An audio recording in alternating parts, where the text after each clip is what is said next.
We're on. Believe Live. live. We are. How's it going? You good? Yeah, not too bad, mate. How are you? Yeah, not too bad actually. Just been having a chilled out Sunday actually. I just got done doing a video which I'm going to upload tomorrow. So just doing a bit of editing on that, and yeah, that's it. What video are you? What's the video tomorrow? Oh, so it's a sense of the week video. So I'm basically just like, so I was telling you I've been just wearing oud based fragrances all week. Yeah. So yeah, I'm just like talking about all the fragrances I've been wearing, and yeah, just need to do a little bit of editing, and then I'll upload it tomorrow. Nice. Yeah, I've noticed a lot of your recent uploads the past couple of months or so. You've really increased the amount of editing that you do and the production quality as well. Is that like a thing for you to do going forward? I think so. I'll see how long I can like keep it going for, because it's a bit like it takes up time. Yeah. If I'm doing like one fragrance, the editing is actually pretty straightforward. But if I'm doing like multiple fragrances in one go, then it takes a bit of time. But I think the end result, I've had a few comments like you yourself and a few other people have said it's quite good. So yeah, I think I'll keep going. Yeah, nice. I think there's definitely an audience for like production quality. I used to do a lot of editing on my videos back in the days, and now recently I just stopped. I just can't be bothered. Yeah, I know the feeling. Yeah, it's one of those things where if you got to be comfortable with what you're doing, if it's taking up time and feeling like a drag, then there's no point. There's no point. Yeah. I don't know how much you can see on the. Can you see all the comments or like how is it? I've never used StreamYard before, so I don't know. I can see the comments. I've got another video open with our YouTube video. So a few of the guys have said hi. One of the guys has asked if we're wearing pants. I mean, I'm not. Maybe I don't know about you. I'm not either as well. Perfect. It's I've got used to it doing the Zoom calls, working from home. How about yourself? You're working from home at the moment? Yeah, just working from home. So I mean, obviously I work in central London, so going in, it's like I got to take the train, so it's not something that's going to be happening. So yeah, just working from home since I want to say like end of Feb.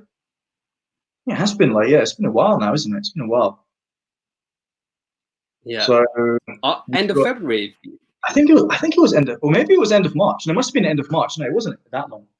It was end of March. But yeah, working from home, it's weird, but I kind of enjoy it in some ways. The other day I woke up at like 10 and literally just like brushed my teeth and went straight to my desk, and that was it. Yeah, that's what I do as well. So past month, so I've been actually fasting. It was Ramadan, so I was working from home fasting as well, so it's difficult. Today's actually Eid, so it's quite good. I was about to say, does it make it easier, the fact that you're actually at home, you have to go into work and all that kind of stuff? Or? Yeah, it definitely helps with the traveling, and I can wake up a little bit later as well. So to work at home, if I'm working at 9 o'clock, I'll literally wake up at like 8:45. I'll brush my teeth and I'll just start working. Yeah. So and what Ramadan, it finishes? What, it ends today? Is it officially today, or? It finished yesterday, so today's Eid. Oh, okay, fantastic. Yeah. You're with your family then? So I had a nice, well, in lockdown, it's like a lockdown Eid, so it's proper different. Yeah, it's weird because you can't meet up with your like extended family and all that. Exactly, yeah. So in Ramadan, we usually do like big prayers at the mosque. Yeah. But all the mosques are closed now as well because of the lockdown. So just praying at home. I think Chad mentioned that my webcam's 2005 quality. Yeah. I think I've just changed the settings. Okay. It looks really good on my end. It's a bit fuzzy. I'm not sure. I might check on YouTube itself because I don't actually know how it's going to be, but yeah. So what's your so let's just go through a few comments because I missed a few here. We've got a Rich Mitch in the house. Rocky, what's up, Rocky? Hi guys, Diploma Set. Joseph, Mumu Khalifa, who might be someone you know, potentially. Yeah, it's my little brother. His son. Gunmetal, what's up, Gunmetal? Yeah. Yeah, what's up? We've got Robert in house from Fragrance Journey '01. I don't know if you know him. He's a pretty good reviewer. He's worth Oh, I've checking not out. actually checked him out. Yeah, I'll Yeah, I subscribe put to his his channel. yeah, he loves his oud, so you'll really like him. Like he does some really good content on oud based fragrances, like some more skankier stuff. So he's definitely worth checking out. Nice. Yeah, So I find it quite difficult to find new fragrance channels because there's so many reviewers nowadays. So yeah, I know it. There are so many coming out. I always wonder, um, how it is for like the newer guys because I feel like you've got to be like a marketing expert in some ways. You've got to post on Instagram and like Facebook and to get yourself known. I've always wondered how, even like for our channels as well, like even where, we're not exactly like 100K subs, but even getting known for us, it's like, how does it work? Sort of like the algorithm or I don't know. But, yeah, no idea. I definitely do think I used to get way more views before. I think a few years ago, and I think recently the views just dropped. yeah. A lot of people say algorithms changed and whatnot, but I'm not too sure. I think my content's changed in that time as well, so that might be a factor too. Okay. But Okay. I think what you're saying is true. I think if you're a new reviewer, you're going to find it tough to get noticed. Yeah. Because I remember watching YouTube videos, fragrance videos back in 2011, the early years. I literally used to watch nearly everyone that used to post fragrance Yeah. video. The number Exactly. of reviewers was just so small. I think there was only Exactly. about 20 odd reviewers. Well, it was much. But now there's like over 20 over 20 videos a day by some people. So It's amazing. Like for me, I've always, ever since like day one, I've always tried to like catch up with everyone and like see who's posting stuff. But there are times when I'll try and go back like a week ago to see who's posted what. But sometimes you really miss them, and sometimes it's the ones that just grab your attention. So yeah, it's a bit tricky, but. Yeah. So for me, this is there's a like, question. oh, This sorry, is carry on. a Yeah. So this is a question for you and also people in the chat. What's your scent of the day? I'm wearing a Uther. It's from the House of Mellifluence. I'm not sure if you're aware of Mellifluence. I've heard you mention It's them quite got a few quite a times. weird name. Let's get the.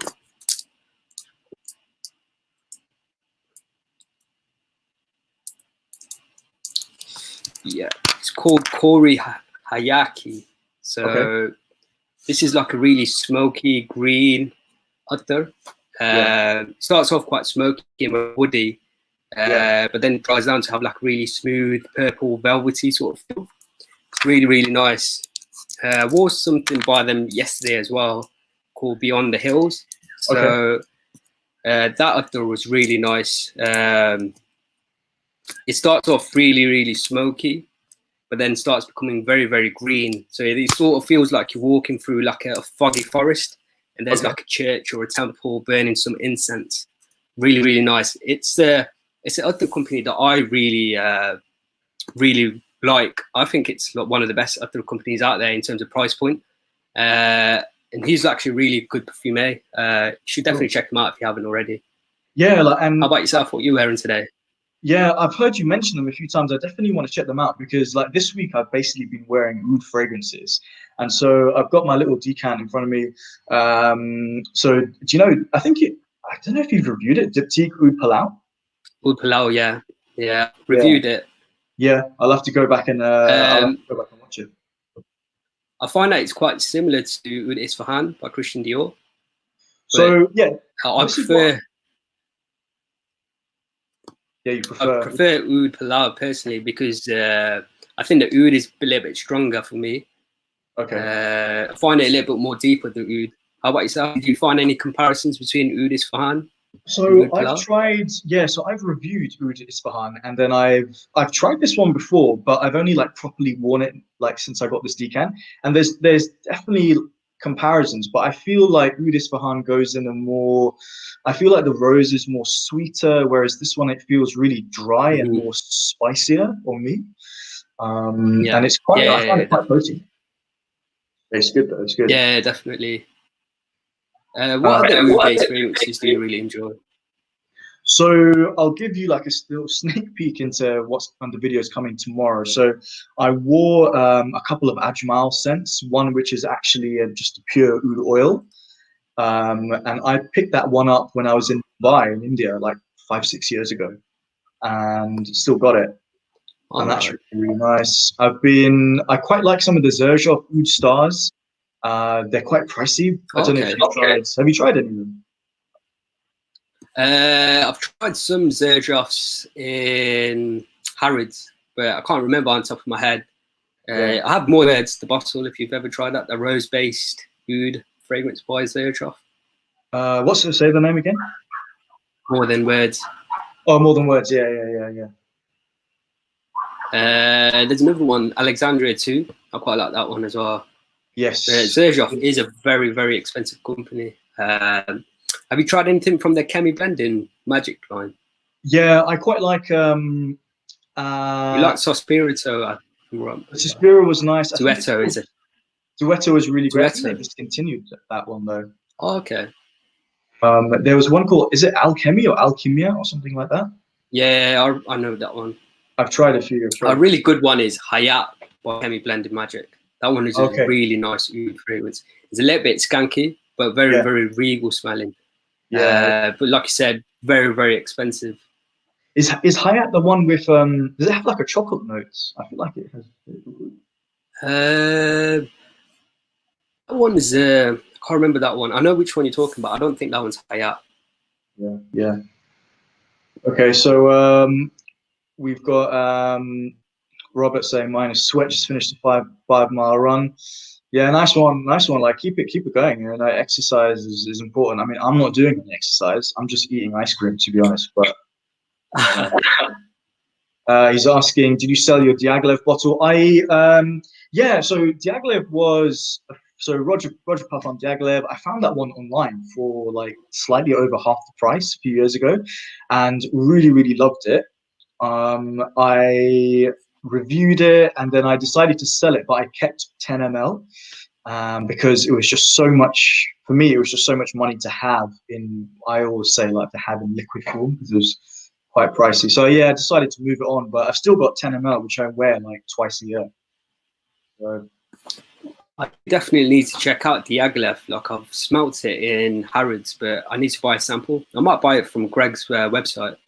I need to sample quite a lot from Roger. I need to sample his Amber Oud, his Musk Oud, and you've reviewed Oud as well. It's one of the few fragrances where you've given a perfect 10 out of 10 score.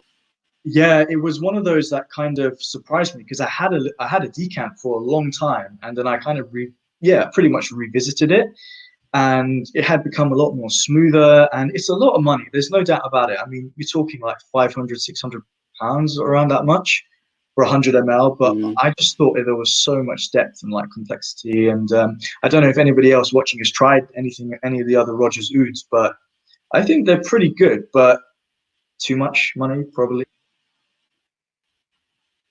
Yeah. Have you heard of the conspiracy theory regarding the house of Roger Parfums? Like that he's not the perfumer?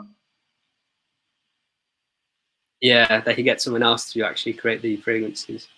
Yeah, I've heard that. You know, I'm not going to say that I don't believe it, but until somebody actually like points to some concrete evidence. I know some people have said, "Oh, I've spoken to perfumers or people in the industry," but until someone comes out and says, you'll never really know. But it kind of makes sense. Do you think it's true or what?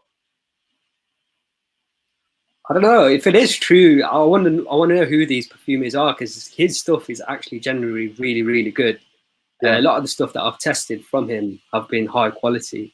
But it is quite a very interesting conspiracy theory. It's stuff about him just working in PR for Guerlain, and then going up and then creating in his own house basically.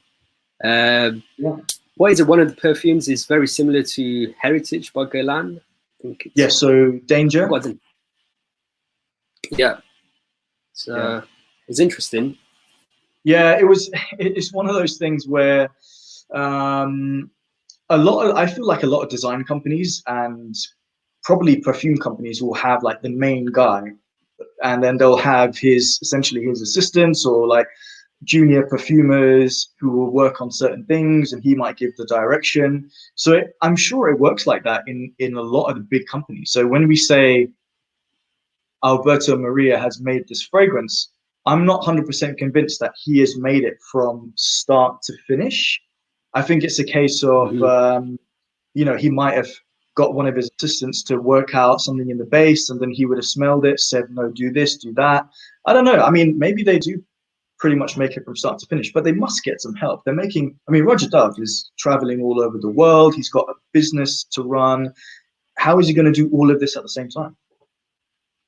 Yeah, that definitely does make sense, what you've just said. I don't think most perfumers are the sole creators of their fragrances. Maybe some of the smaller brands, but I don't think some of the larger brands out there that is just one single person making the fragrance. I think that's the case in many other industries as well, not just perfumes.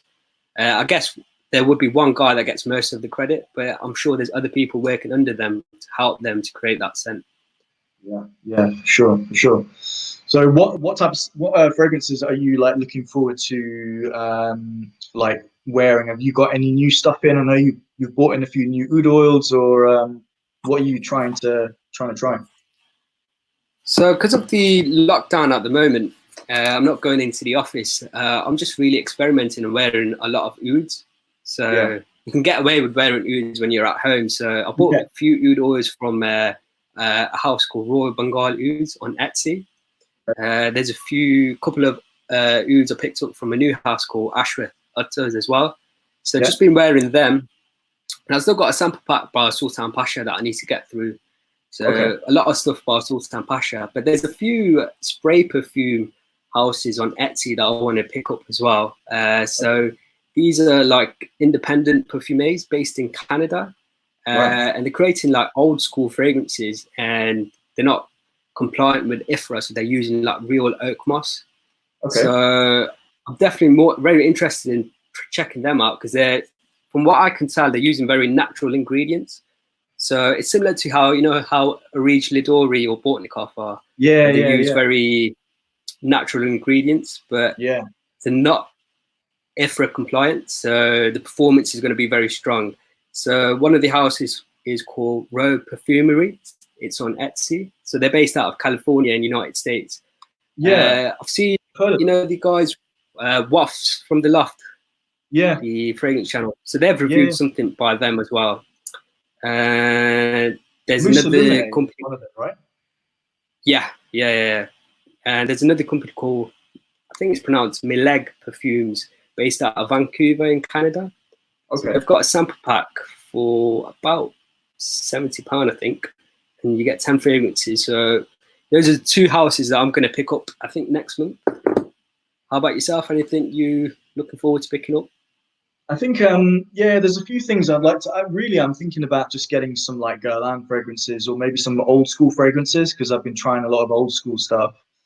So you've got that new series at the moment, haven't you? Yeah, just started a new series, just diving back into some fragrances that I've actually had a little bit of experience with, but like properly testing them. I think I don't want to go too crazy with buying, but I would love to get. I recently reviewed it, forgotten the name. Oh yeah, Equipage by Hermes, and also Herba Fresca from Guerlain. We're having some decent weather, so that should go well. Yeah. Nice. That Hermes fragrance, that's what was it, the first men's release by Hermes?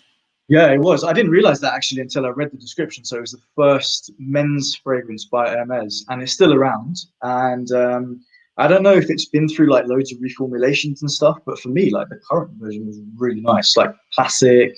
Really nice herbal, a little bit minty, tobacco quality. Yeah, I do like my old school fragrances. Just the problem with them is the the reformulations. I think that's what really kills the old school fragrances. Some of my favorite old school fragrances: Anteos by Chanel, Koros by YSL. I really like the old school Opium as well by YSL. Oh, nice. But just and I like Givenchy Gentleman as well. Yeah, some of my best old school fragrances, but just recently you can't pick them up in store because they're all reformulated. exactly. But do you wear those fragrances now? Are you like pretty much? Because I know you mentioned in you posted like a community post and you were asking like what type of stuff should I feature on my channel. So are you mainly focusing on ouds at the moment, or do you still? I mean, you have like bottles of like Serge Lutens Chergui and Pure Havana and all those fragrances, or not so much? I think once the lockdown is over, I'm definitely going to go back to wearing spray perfume. So either designer, niche, or indie. I think it's quite. Before this lockdown, I was solely only wearing spray fragrances, so either niche or designer. I was actually not reviewing, so I wasn't reviewing on YouTube for about a good 6 months or so. But I wasn't actually wearing any oud for quite a while. Once this lockdown started, that's when I started wearing oud, and I felt like making fragrance videos again. So Yeah. I will go back to reviewing niche and designers. I think one of my favorite things about reviewing on YouTube is like picking up some samples and just wearing it and getting an idea of it and then sharing it on YouTube. I think it's really fun just discovering new fragrances. It is, isn't it? But since wearing ouds and others, there are a few fragrances that I used to enjoy back in the day, which I just can't wear anymore. I just find them, it just feels like I'm wearing an air freshener. So for me, if I'm wearing a designer fragrance or a niche fragrance, it has to be a certain quality. Otherwise, I just don't enjoy it anymore. I mean, over time, Give you an example. Yeah, go ahead. To give you an example, like Nautica Voyage, that was a fragrance I used to really enjoy when I was younger. But I think there's a particular note in there which just feels really off-putting on me, and it just feels like I'm wearing an air freshener. So yeah. That's good. I'll just before I go on to, there's got Eve in the house. I don't know if you know her. She's a good reviewer, based out of California, I think, and so she's definitely worth subscribing to. Nice. She's really good, like strong views on fragrances, and she has like a passion for fragrances. So hey Eve, nice to see you here.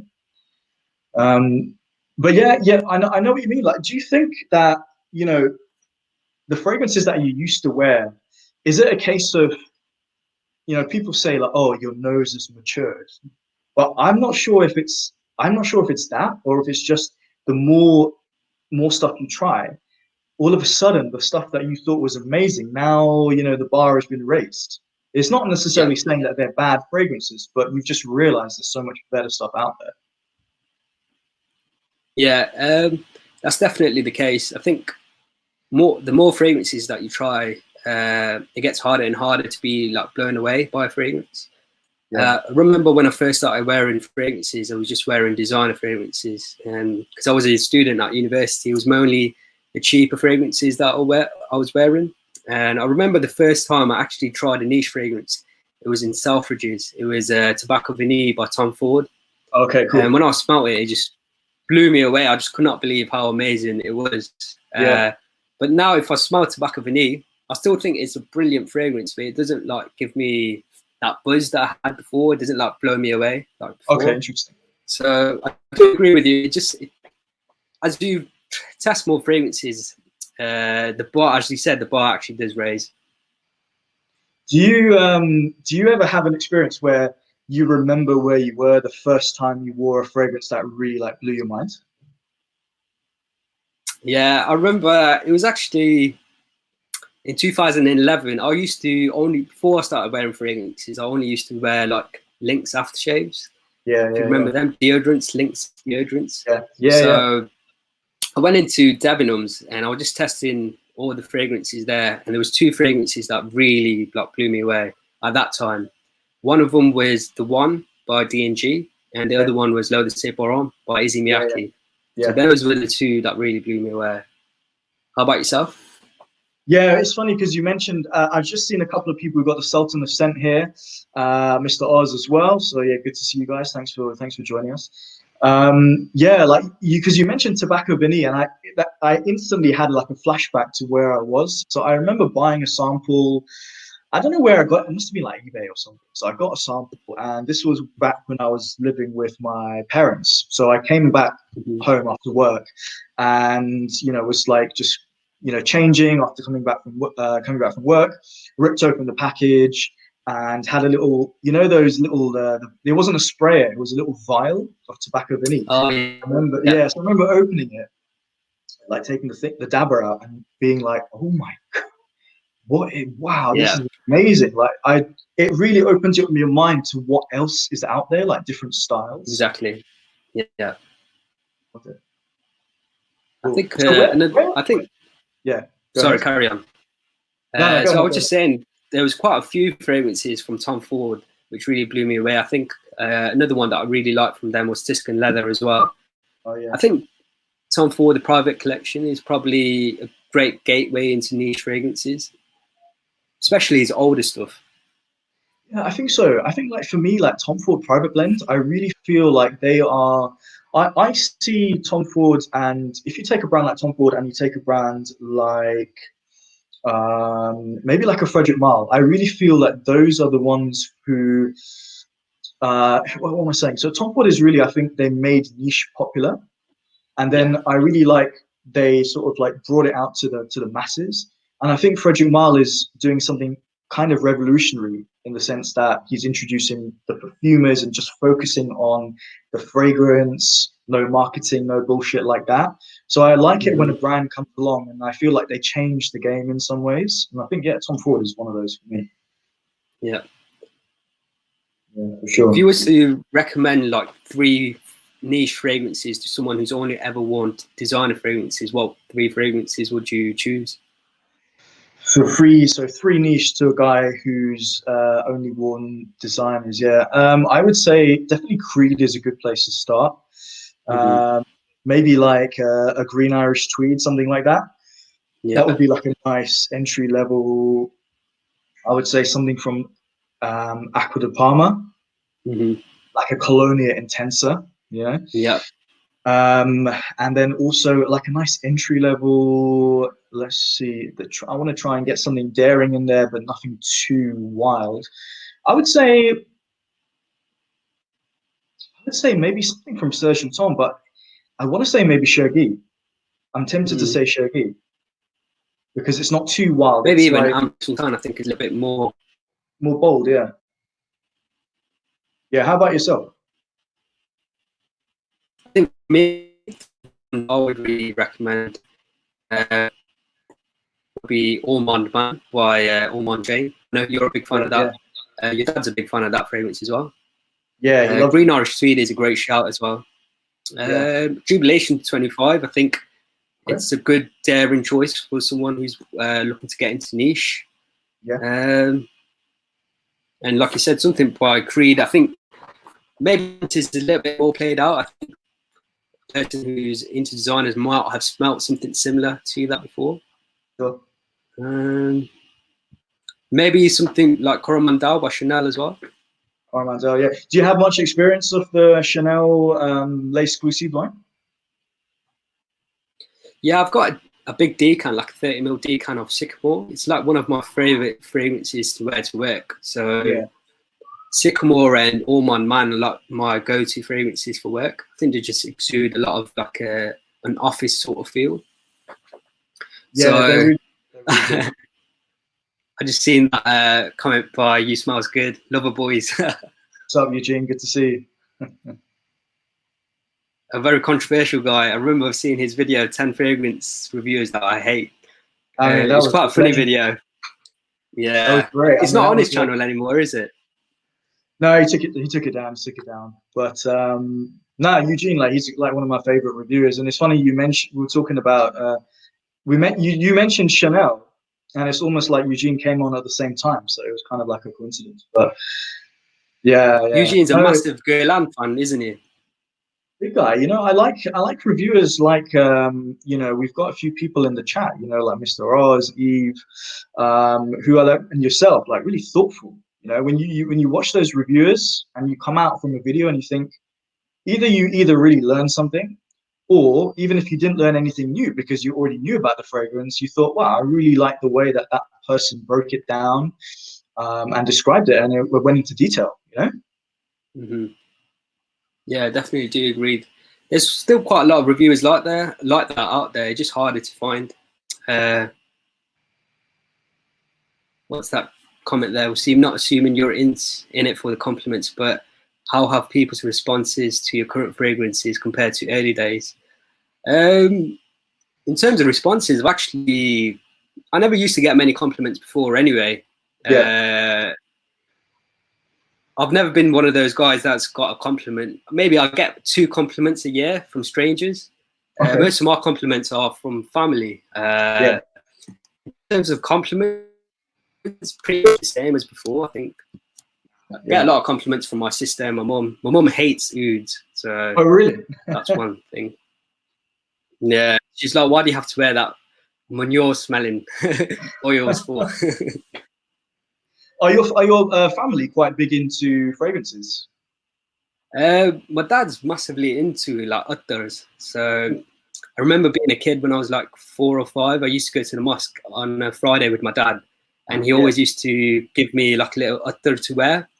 And his favorite uttar was a uttar called Jannatul Firdaus. It's a very popular uttar, especially in like the Middle East and like the Indian subcontinent.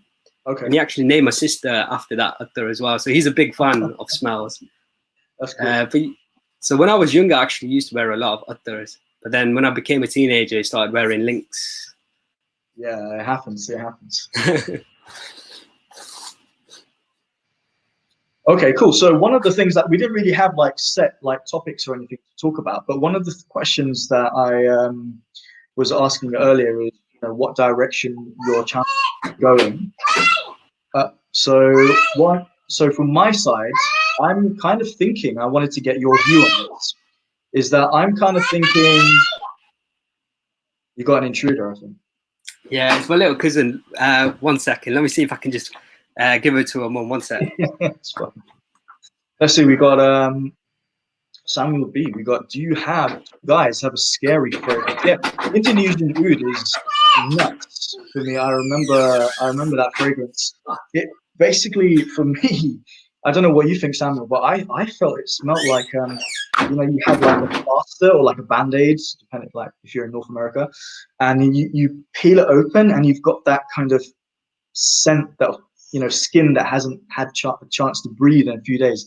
Honestly, I kind of found it gross, but it felt like an authentic oud fragrance. So yeah, I don't know.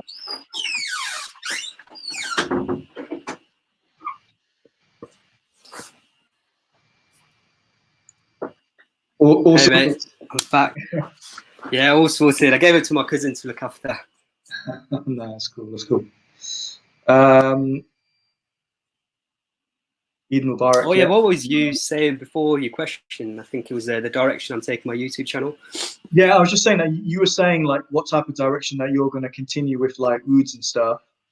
And then I was saying that for me, one of the things that I was thinking of, and we'd like want to get your view on this, is that obviously niches like play such a big role for a lot of people, especially if they're getting into the world of fragrances. But for me, I kind of feel like, I don't know if it's a temporary thing or maybe it's just permanent, permanent thing, but I feel like I'm getting a bit slightly disillusioned with niche fragrances, more so the price. It's just, sometimes they can smell really good, but it's really difficult to justify nowadays. Yeah, I don't know if it's just me, but I think I've noticed in the last 3 or 5 years or so, the number of niche fragrances coming out is just way more than it used to be back in the day. Yeah. So it's just hard to keep up with what's out there. Yeah, it is. I think niche has become a little bit more popular. I'm not too sure if it's just me, but I see like niche was like a fragrance houses that only a few people used to wear. Yeah. And now you see everyday guys wearing some stuff from Creed, stuff by like Joe Malone, stuff like that. It's becoming a little bit more mainstream, I think, in recent years. It is. It is. But do you have an issue with that? Is it the fact that they're becoming more popular with other people, or because some people really want to be like unique, they want to be the only guy or girl in the room wearing that fragrance, or yeah, what do you think? Is it like price is an issue, or is it uniqueness? I think uniqueness for me. I like being a bit different. Price is a thing as well. Yeah, I'm never the type of guy to spend a lot of money on fragrances. I like to sample a lot. And if I really, really like a fragrance, then I buy a bottle. Yeah. But there's just no way that I can buy maybe say 10 bottles of niche a year, just too much. Yeah, it's a lot. It's a lot.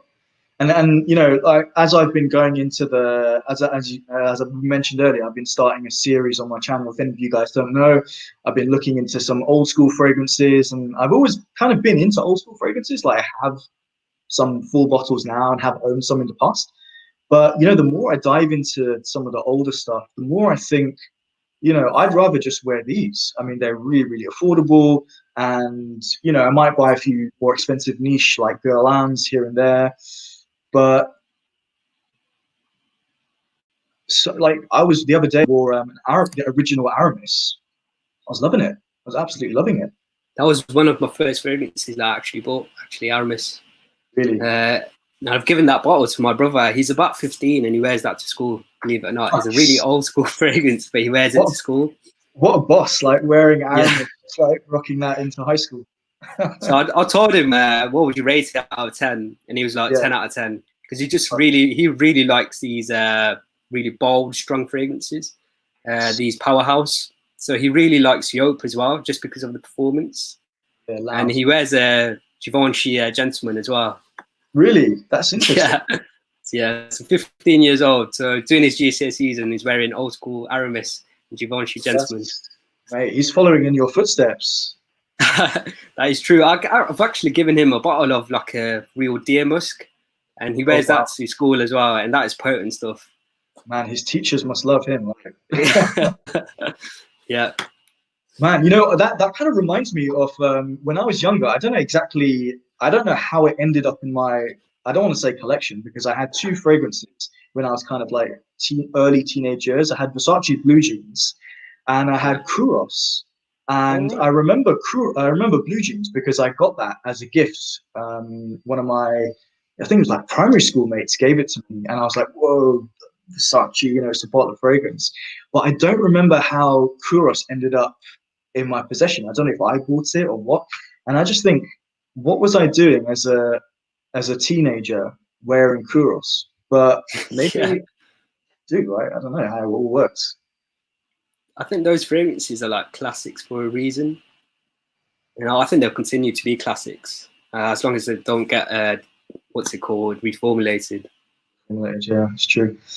We've got Jim in the house. So, hey Jim, how's it going? Good to see you, mate. Kravis123, welcome to the live stream.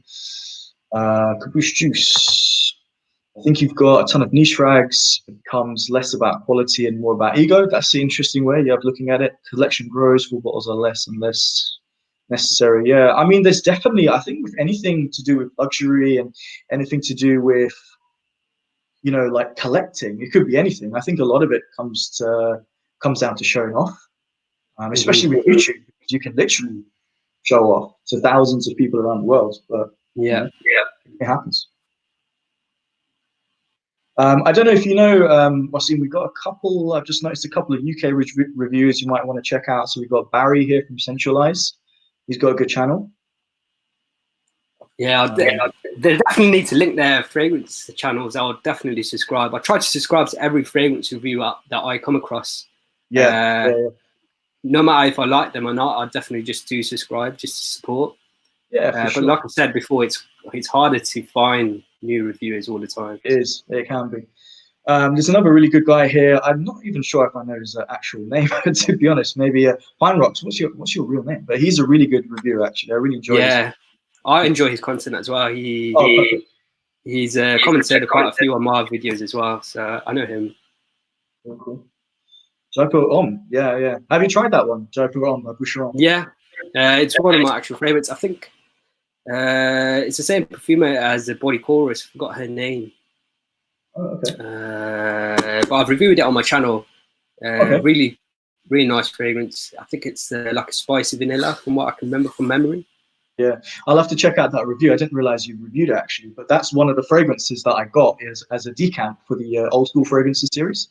And I really, so I discovered, so you mentioned opium, YSL's opium earlier, and I don't think I had ever tried the men's version. I was kind of aware of some of the female versions because I knew some family members wore opium.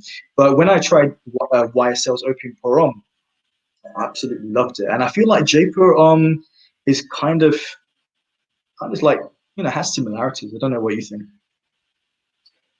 Yeah, from what I remember from memory, YSL Opium, is it like I think it's got like a spicy blueberry note, if I'm not mistaken.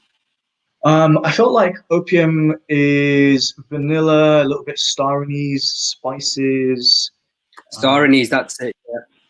Yeah. I've just remembered the perfume for Jaipur is Anik Minado. Oh, Anik Minado. She's created some absolute class. Yeah, so Body Chorus is one. Lolita Lampica, Umascalan. So there's quite a few fragrances by Anik Minado that I love. I think she's probably one of my favorite perfumers. It's always great when you can follow like one perfumer and you realize, oh my God, this person has made like half of my favorite fragrances. Yeah, definitely the case if they work with different brands. I think some perfumers only work with solely one brand, like Francois Damashige. I think he only works with Christian Dior.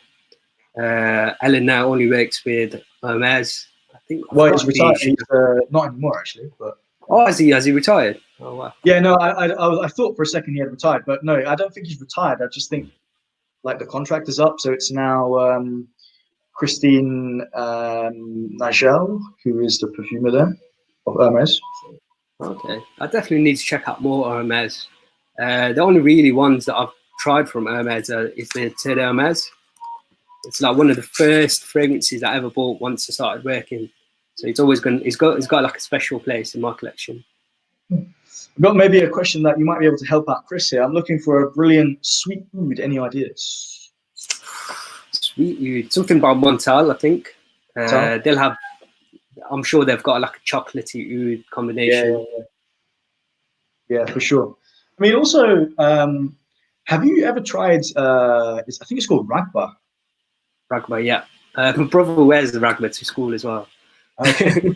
So I think it's called Ragba Wood Intense or something like that. Yeah. I've never really delved too deeply into Arab spray perfumes. I think they're way too strong. Yeah. I think that might be a recommendation. I think also Kalamat by Arabian Oud. Arabian Oud, yeah. So depends Flanker. Kalamat Black's really nice as well. That's a good one. That is a good one. Eve's asking, are there any relatively recent releases that you think could potentially be classic? Designer niche, whatever, I guess. What are we saying in the last 5 years? Say, yeah, last 5 years. I think Dior on Parfum or Perfume. I think that one would be a classic for me. I've not really tested many new fragrances, so harder for me to say. How about yourself? I think so. I'm just trying to think, like, really. The thing is, for classics, because to be a classic, you've got to be around for like 20, 30 years. And so to like have that foresight of go on for that long, that is a tough question, actually. I don't know. I might have to like come back to you, Eve, on that one, because it's. Let me think. I don't know. I feel like I know it's an obvious one, but the whole world is talking about Baccarat Rouge 540 from Francis K. Mm-hmm. And I feel like with the number of flankers that it's spawning, that should tell you that it's got weight in the game. And even though I'm not a big fan of it, I think it might go down as a classic because it's just become so popular and it might just stay on forever. I don't know what anybody else thinks. Our fragrance has had a real crossover to mainstream as well. People that aren't really into fragrances wear that one as well, Baccarat 540. Yeah. One of my colleagues wears it all the time. Oh, right. Yeah, so I've never really tested it properly. I've only tried it in store. And for me, just a little bit too sweet. And I think I'll just find it a little bit too linear to wear. So I just never bought a sample. Fair enough. Fair enough. Stumptown smells in the house. Good to see you. Good to see you. What's up, guys? New to the game. Snowed 2 days ago here in North Sweden, so it's pretty cold at night. Son of the night, the magnificent Herod. Yeah. Oh, Herod actually might. I don't know if he'll go down as a classic, but for me, I gave it a 10 out of 10. I think it's the I best. know it's one of your favorites. Yeah. Okay, Mark. Got that. Got it. Mark, how you doing, Mark? It's fantastic when you try the EDT, but I've heard, yeah, have you, it's discontinued now actually. I don't know if you've tried it or. I've tried the EDT, not the EDP. I've not tried. It is fantastic. Let's see, you know, so we're talking about, I mentioned Diaghilev earlier. So what's the most, Waseem, what's the most you've spent on a perfume? Not a lot. I think I spent, you know, when Roger was having a massive discount sale. Oh yeah. Yeah, I think it was about 5 years ago. It was on the outlet when he was making the new bottles. Bought the vetiver extract for £95. Okay. So that was the most I've spent on the fragrance. How much was it? £95. Okay, that's a steal, man. Yeah, I think they used to sell for like £225. Yeah. So I bought it from the outlet for 95. I remember that because I was on like one of the UK Facebook groups.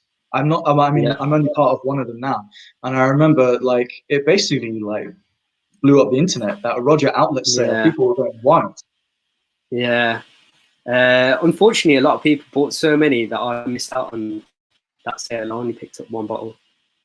How about yourself? Was it Diaghilev most you've ever bought? So I think, yeah, I think if we're talking about just cash, forget about cost per ml, just cash spent on one fragrance, it probably was Diaghilev. And I remember buying it on eBay.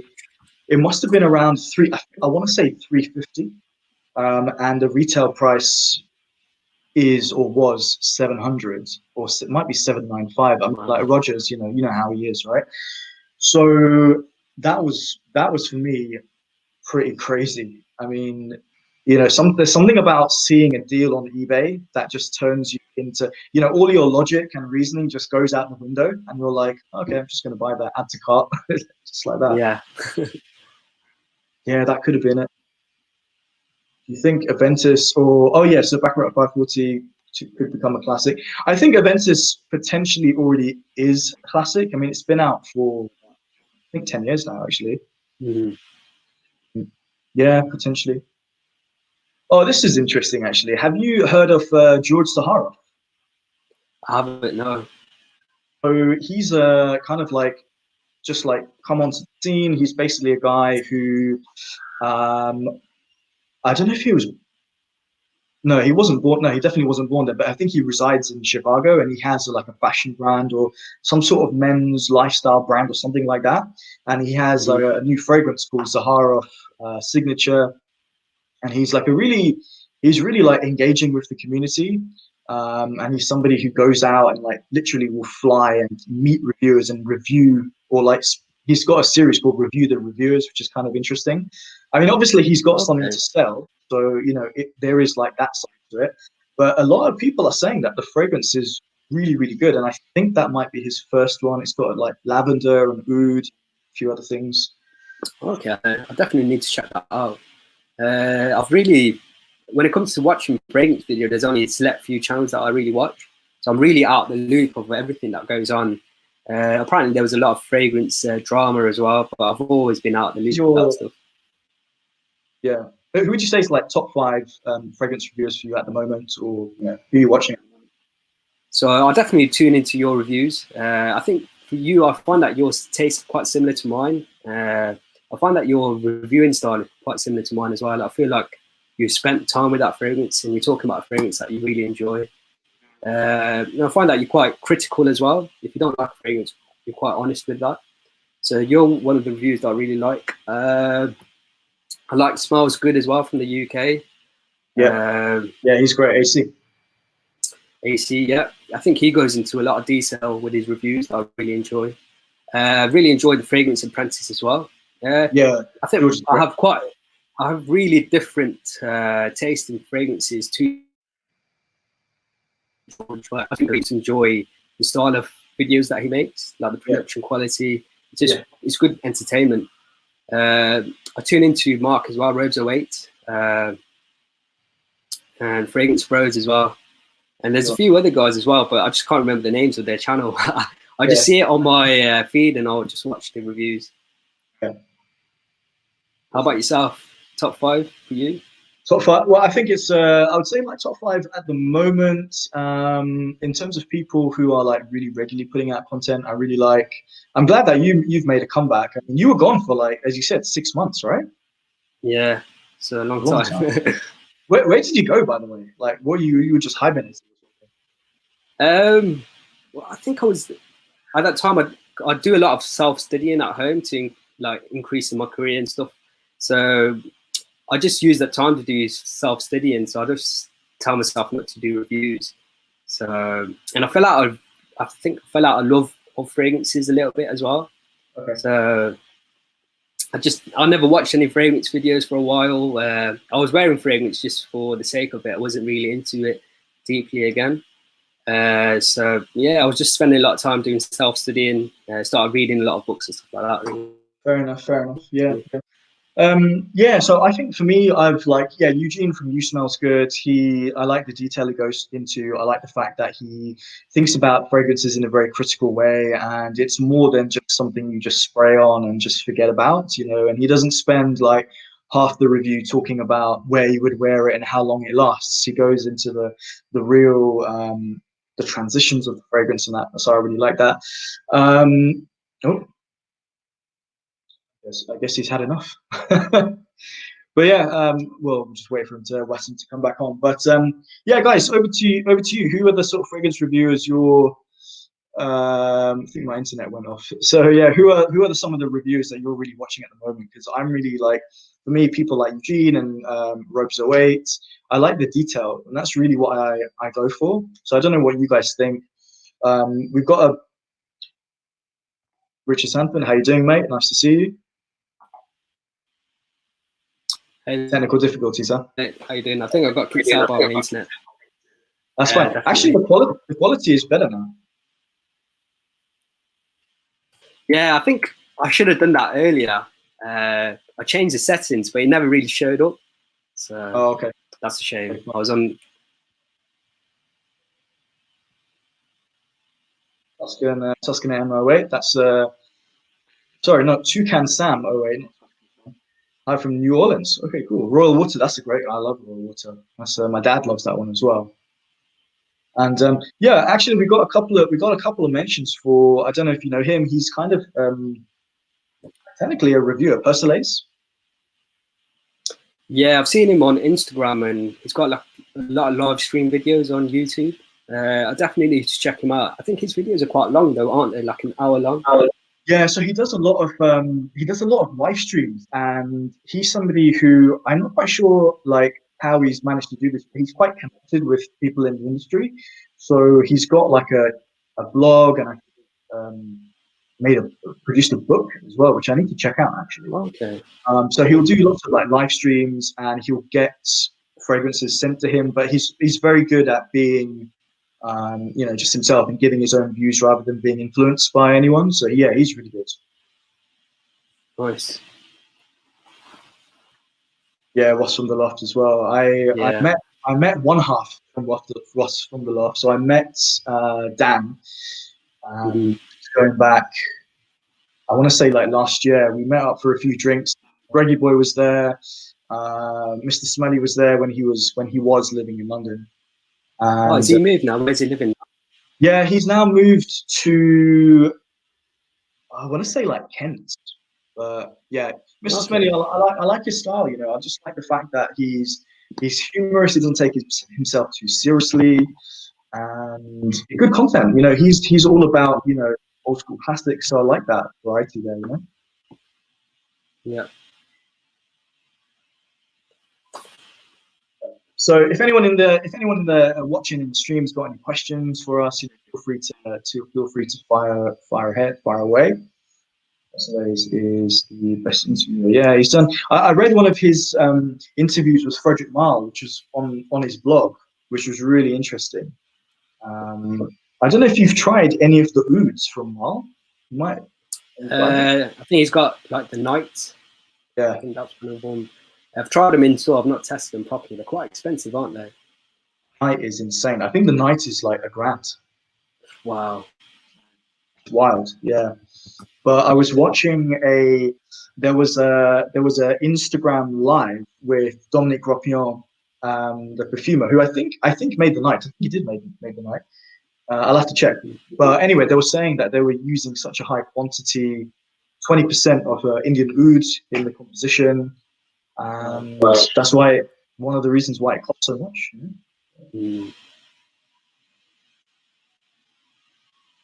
Yeah, yeah. I love Mr. Zayas. You know, I just think he's such a like passionate guy. He only focuses on niche. Maybe some people don't like that, but some people probably really like that. And I always look forward to seasonal reviews. Like when he comes out with he'll be away for a few months, and then he'll drop his like top 10 for spring, which is full of like super high end luxury niche. So what fragrances do you have at the moment that are maybe forgotten about? You know, because I was actually tagged in a video, which I can't really do, but you know UK Frag Guy, Carl? Yep, I know him. So he tagged me in a video of fragrances that maybe are kind of forgotten about, like at the back of the shelf, which, you know, collecting dust. But because I've got a relatively smaller collection, I don't really have like wearing all my fragrances. But I don't know about you. Are you somebody who you wear everything? Fragrances that you forget about? I haven't worn Versace Dreamer for a while. I know that one was one that I used to wear quite a lot back in the day. I think Versace Manu Fresh, something I haven't worn in a while. Loaded Siporon by Izzy Miyake as well. Quite a lot of my designers I haven't really picked up in a while. That's only because I'm wearing a lot of oils. How about yourself? You've got quite a small collection, so you go through quite a lot. Yeah, I go through all of them, you know, and I really like the fact that I do actually wear all the fragrances now, because they were, you know, back in the day when I had like 120 fragrances, that you can't wear, obviously, you know, you can't wear them all. I just, you know, will forget. Literally, sometimes we'll forget that, oh, I had that fragrance. I didn't even realize I had that fragrance. Wow. So now, yeah, it's crazy. And yeah, now every season I'll have an idea of what I'm going to wear, and I wear them. You know, looking at my collection now, the bottles, they've got good amounts, like a good dent in them, a lot of them. So yeah, I'm loving it. I'm loving the fact that it's small. I think I prefer it. Nice. Talking about reviews that you met up, there's quite a lot of reviews from London, and I think there's quite a few up north as well. So I know Pete, he's from up north. He's Fragrance View. He's one of the channels I really like to check out as well. Yeah. There's a few reviews up north, a few reviews in London as well, down south. I don't think we do as much collaboration as like the guys from USA. True. Yeah, it's true. There isn't. I think there's like a now sort of a much more growing community in terms of UK reviewers. There's a lot of new guys who I think they're all active on Instagram and like Facebook, and I've noticed quite a few like new UK channels pop up, which is really good. Obviously, then you know you've got the more established names, you know. So I feel like you were right. For a while, there wasn't really much connection. But I think recently there feels like a much more of a sort of UK fragcom sort of spirit. But I don't know, that's just my perception. But nice. Do you know if anyone's from the Midlands? I think I'm the only Midlands reviewer that I can think of.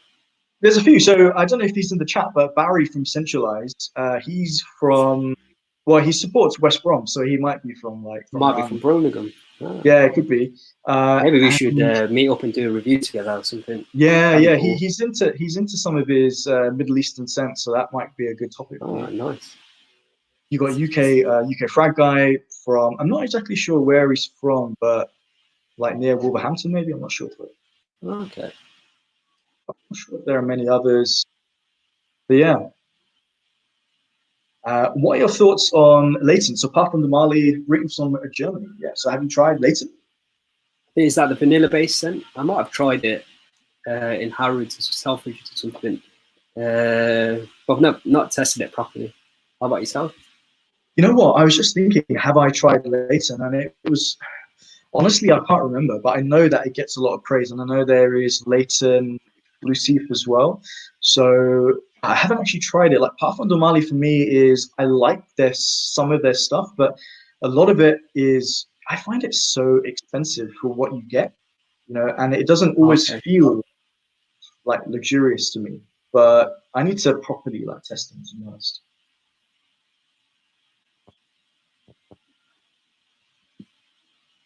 Watch Presley's coverage on Shalimar. Okay, he's fantastic, genuinely knowledgeable. Yeah, okay, cool. I'll have to check that out. Yeah, I'm actually in the process of testing Shalimar EDT and EDP, and I'm going to do like a comparison video. So Nice. That's a fragrance. That's a classic. I need to review that one as well. I need to get myself a sample. I really like Chanel No. 5. Oh, interesting. I know. I really like Chanel I think it's number 23 from the more private collection.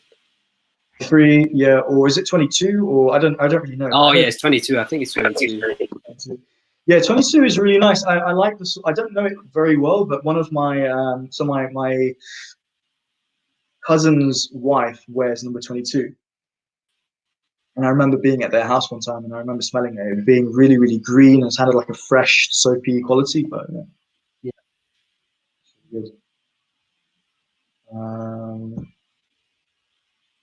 Oh, poor on Dusty.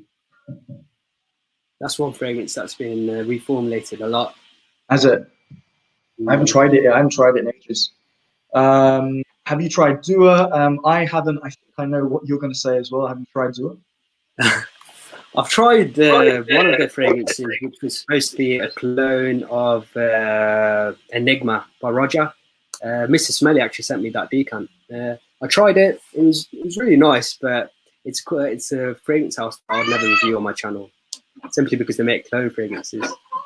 Yeah, it's controversial topic, isn't it? Like clones and stuff like that. For me, it's kind of, I don't really go near clones, not knowingly anyway. But I'm not against people who want to wear. But I haven't tried anything from Dua, to be honest. One moment, mate. I think my cousin's back again. Yeah, sure. Got his sister like kicking in the door.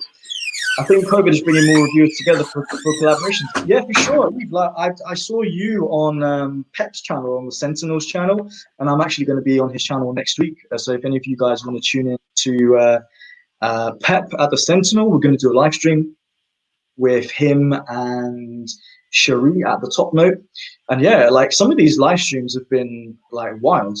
I've been tuning into obviously Eugene and Christo and Killer Frags here in the UK. I don't know if any of you guys, I know Caboose Juice, you've mentioned to me that Joey Cannoli's live streams are pretty wild. I've been watching a few of them, and there's always something interesting going on. So yeah, I think it's good. Otherwise, what else are you going to do? Just sit at home and just it's good to get together. So Optimus Sen, love to see you review some UK, different tastes, different available frags. Yeah, for sure. I think Sultan of Sen, your name sounds really familiar. I'm pretty sure you used to be a reviewer, and I think I saw you on a stream recently. So you seem familiar to me. Yeah. Guys, if you've got any questions or let me know what your scent of the day is. We'll just wait for Waseem to get back. We actually did, I don't know if you guys knew, but Waseem and we did a live stream a while ago. That must have been over a year, maybe 2 years ago. And I think that was actually the last live stream that I did. So it was pretty cool to like get on the live stream with him. But in terms of upcoming golden era fragcom, yeah, I think so. Yeah. Perfume del Forte. Oh yeah, Amber Mediterranea. I have tried that a long time ago. I remember here in London there was a department store called Liberty, and they might even still stock it. I remember trying that one. I remember liking it. Yeah, what do you think about it?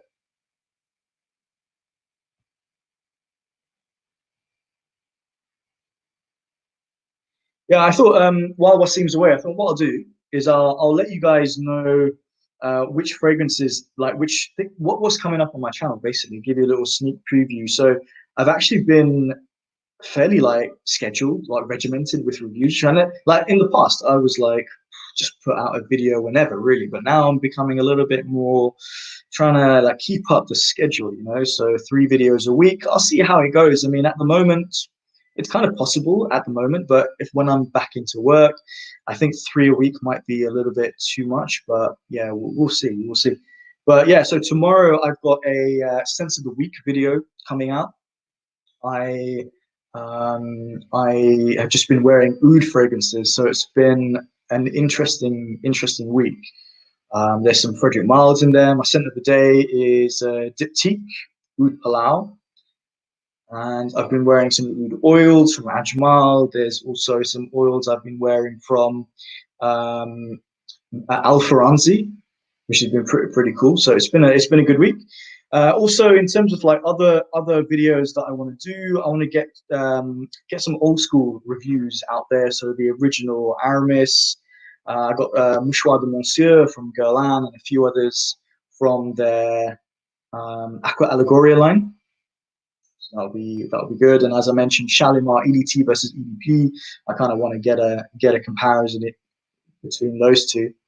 Oh yeah, Jubilation 25 from Amouage. So those are some of the like upcoming, potentially over the next few weeks that I'll come out with. I was reading back in the day. Yeah, I remember your reviews. I think I must be still subscribed to you. I never remember unsubscribing, but I don't know if you've come out with any videos recently. I guess not, but yeah, good to see that you're still around. That's cool. I want to see you guys at Joe Canoli streams on. Is it ever chill on his channel? Because I was tuning in. I tuned into what was it, the Friday one where Renee came into the chat and he was like going off, and yeah, it's always constantly controversial. But hey, how you doing? You good? Yeah, not bad. Sorry about that. I think my internet just went off. What was that thing you were saying? Some controversy. I missed that part. You came back at the right point. No, there was just this comment here. So, do you know Joey Canoli? Yeah, he makes like funny videos. Yeah, he's been going for like years. And no, he was just saying that there was I mean, people like the drama, but it's ideally we wouldn't have any, but there was just a bit of it got a bit heated with Renee and one of the other newer reviewers. So yeah, I mean, there's always something going off. Yeah, I noticed Renee had an issue with one of the Instagram reviewers that I follow as well. I think he's a UK reviewer. Yeah, he reviews a lot of like ooze and others. I think Renee had a bit of trouble with him as well. Yes, Smelly Vision, I think his name is. Smelly Vision. Yeah. Do you know what happened there? Or I think there was something about, I don't know, man. Like, you know, when you don't know the full details, you don't really want to like speculate as to what happened. But I did follow the thing. I think basically, I don't know his name, but Smelly Vision was saying to Renee, you know, I think you only say positive things. Therefore, are you trustworthy or something like that? And then Renee obviously took issue with that, because I feel like he's a really genuine guy. I really love his content, and he only says positive things on his channel, which is it's his channel. Like, he can do that. So I think there was something going on, and there was some like back and forth, got a bit nasty, but yeah, I don't know. I think it's all right.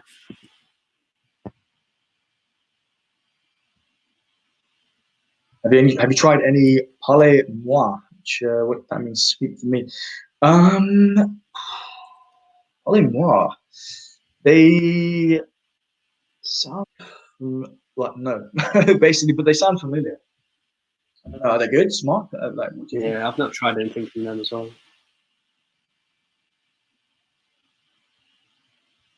By the Fireplace. That's a great one. I really like By the Fireplace. Yeah. So yeah, I really like that. I like the whole brand actually. Just the way the style of fragrances. I like At the Barbers is a really nice one. Yeah. To be fair to Margiela, they This make Jazz some Club is a good really stuff. nice one. Yeah, yeah. Jazz Club, yeah, at the Barbers is interesting. And I think there's one new one which I want to try called Under the Lemon Tree, but I've never tried it. Ah, sounds cool. I really like conceptual fragrances. Mm, Just has that little artistic touch to them. that's true. That's another reason why I like Mellifluence so much. The Uther House. He makes a lot of fragrances based on concepts.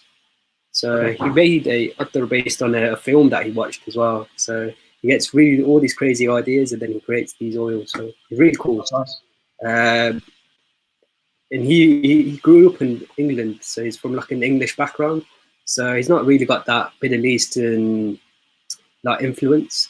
So he combines a lot of like an Eastern influence with Western influence as well. So yeah, That's cool. Yeah, it's good. It makes it makes a big difference. Like I was recently trying, like Peter Fragrance for You. Have you tried any of his Centauri work? no, I haven't. I need to pick up a sample pack. That's what I did. I think you'll probably I think there'll be at least one in there that you like, because he's like all about the concept, like there was one fragrance called Dendera, which if any of you guys don't know, like Fragrance View, obviously a big like UK reviewer, and he's got a line called Centauri Perfumes, and one of them is based around an old Egyptian temple. And yeah, he went there, he visited it, and it's all based around that. The sort of hot, dusty, resinous oud in there. And yeah, there's a lot more, but it's really interesting. Actually, one thing that you might be interested in hearing is that he's working with Ensar oud, and he's going to be making a fragrance. Yeah, he's going to be making a fragrance, and he's going to put he's going to put Ensar oud on the front of the bottle. Picked up a batch of, I'm not exactly sure what type of oud it is, but he's working on it at the moment. So watch the space. Oh wow! So they're collaborating together. I don't know if it's like a collaboration in the sense that they're going to go back and forth with trial runs, but I think it's a case of he's bought the oud from him, and he's gonna essentially like, just like tell the world that where he got his oud from. So yeah. Ah, nice. I know there's been collaboration with, Arish Ladori and Nicole from India, who's got the channel Perfume Guru. Yeah. So they created a fragrance. I think it was the 4th collection by Arish Ladori. I can't remember what it's called. It was called Kohinoor. That's it, Kohinoor. So it's a really nice, like musky fragrance. Really, really good. Do you have much experience with Arish Ladori, Bortnikov, those types of brands? Yeah, so when Arish Ladori, when he created his fragrance company, he actually sent me samples of his first 3 collection. But I was really early in my fragrance journey at that time, so I couldn't really truly appreciate them. But when I revisited them, all 3 of them were like top quality, 5 out of 5. Oud Zen is probably the best oud spray fragrance I've ever tried. Then he had Siberian Musk, amazing fragrance. Like if you love old school type of fragrances, Siberian Musk is one to check out, but he's obviously discontinued. It's fragrance that reminds me of like giving a hug to my granddad. It has that really old school vibe. That's really interesting. And then there's one called Ottoman Empire. Yeah, Ottoman Empire was a sandalwood based, really spicy saffron infused fragrance, beautiful. So I actually used to speak to Russian Adam, who's the owner of Arish Ladori, before he set up that company, because he set up a company called Feel Oud. Yeah. So I think it was in 2015, 2016, he sent me a few samples of his ouds, and those were the first time I actually ever smelled oud before. So I think he's the reason why I'm wearing a lot of oud. That's cool. That's interesting. Yeah. Do you think they're worth the price? They're obviously pricey. Feel oud. What, Arish Ladori? Yeah, just any of those. Yeah. I think because of the price. I think because he's using really pure natural oils, and because they're so unique. And the ones that I've actually tested and I've really loved, I think maybe they are worth the price, yeah, in my opinion.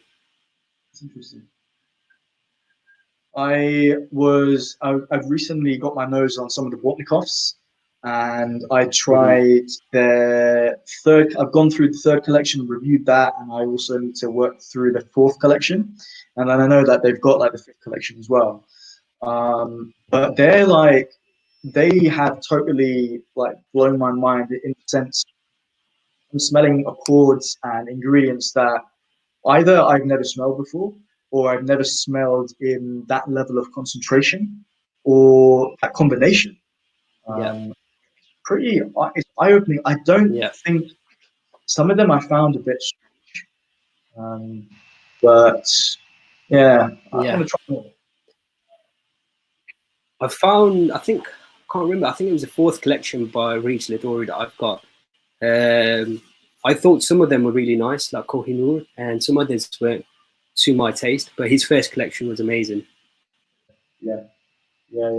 I need to get my nose in stories, but the thing I find so tricky is that you might end up buying a sample or a samples set, and then you might really love the fragrance, but because they're limited batches, you go back and they're sold out, and then you have to like look for a really expensive one on eBay or something like that. Yeah, that's always the trouble with these natural fragrances, be it like natural sprays or others, ouds. They always go out of stock and discontinued, never to be found again, because they're based on really raw materials. So are you still enjoying Oud Yusuf by Insan? No, actually. I find that my taste in that particular oud has actually changed. So I find that I'm leaning more towards like more of a funky, more deeper, quite daring ouds. So I still love Oud Yusuf, but I don't love it as much as I used to back in the day. Okay, that's interesting. I remember you bought it for was it your 30th? Yeah, my 30th. So yeah, I bought it for my 30th. So I'll probably still keep it, or might look to sell that on. It is discontinued now. Yeah. So if I do sell it on, I might look to pick up another bottle of oud. One that I'm really enjoying at the moment is called Trap Floral by the company Oud Immortal. Yeah. Or Immortal Oud. So I saw your video. Yeah, so I think you can pick up a 3 gram bottle for about £75, which is in the world of oud, that's quite cheap. That's not bad. I'll have to check them out. I checked out the website after I saw your video. I checked out the website, and I like the fact that they have that sample pack. So I think what I'm going to do is I've got my eye on a couple of bottles that I might pick up maybe at the end of this month, or I think there's a couple of fragrances I've got my eye on. So I'll get those in the bag, and then maybe next month I'll go like dive into like Immortal Oud, and what's the other one you said? Ashworth. Ashworth, yeah. He's a new house. I think he's selling samples for like £11. So really cheap, but it's not for the faint of heart. So I tried one of his others the other day, gave it a full wear in, and mate, it is like beastly. It's really like really strong on the leather. Yeah. It's really like rough. It reminds me of that. I think it's called Gucci Guilty Absolute, where he's got that really strong medicinal leather note. So I got that from his oud called Leopard of Bengal. So the description he's got on his website is like a leopard laying on a bark of tree. Yeah.